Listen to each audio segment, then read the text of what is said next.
தலைவர் எழுச்சி தமிழர் அவர்கள் ஒரு கோவிலுக்கு போயிருக்காரு. அந்த சாமி தரிசனம் செஞ்சிருக்காங்க. அங்க இருக்கிற பூசாரி அவருடைய நெத்தியில விபூதி வச்சிருக்காரு. அப்ப அந்த கோவிலை சுத்தி வரும்போது ஒரு புதுமண தம்பதி ஆர்வமா தலைவர்கிட்ட செல்ஃபி எடுக்கணும்னு கேட்டிருக்காங்க. தலைவரும் சரின்னு சொல்லி அவங்க போனை வாங்கி அவரே எடுத்திருக்காரு. அப்ப நெத்தியை பார்க்கும்போது பெருசா இருந்து அதை அழிச்சிட்டு செல்ஃபி எடுத்து கொடுத்துருக்காரு. இதற்கு அந்த விபூதி அழிச்சதுக்கு சங்கி கூட்டம் பெரிய அளவுல வந்து குதிக்கிறாங்க. இந்து மதத்தை களங்கப்படுத்திட்டாரு, இந்து கடவுளை இழிவுபடுத்தினாருன்னு சொல்லி மிகப்பெரிய அளவுல குதிக்கிறாங்க.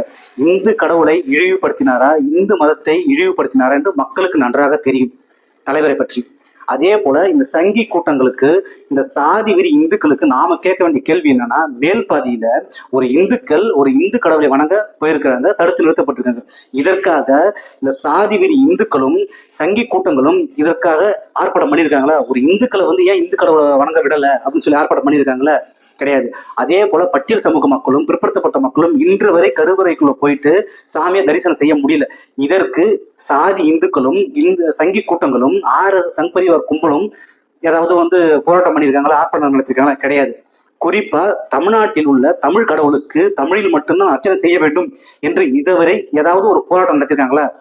RSS சங் பரிவார் கும்பல்கள் நடத்த மாட்டாங்க. அவங்களுடைய வேலையே மத கலவரத்தை தூண்டுவதும் சாதி கலவரத்தை உருவாக்கும் தான் அவங்களோட வேலையே. இந்த வேலையெல்லாம் வட மாநிலத்துல வச்சுக்கிங்க, தமிழ்நாட்டுல வேலையாகாது. குறிப்பா விடுதலை சிறுத்தைகளை கட்சிக்கிட்ட உங்களுடைய வேலையை உங்க வாழை ஆட்டாதீங்க.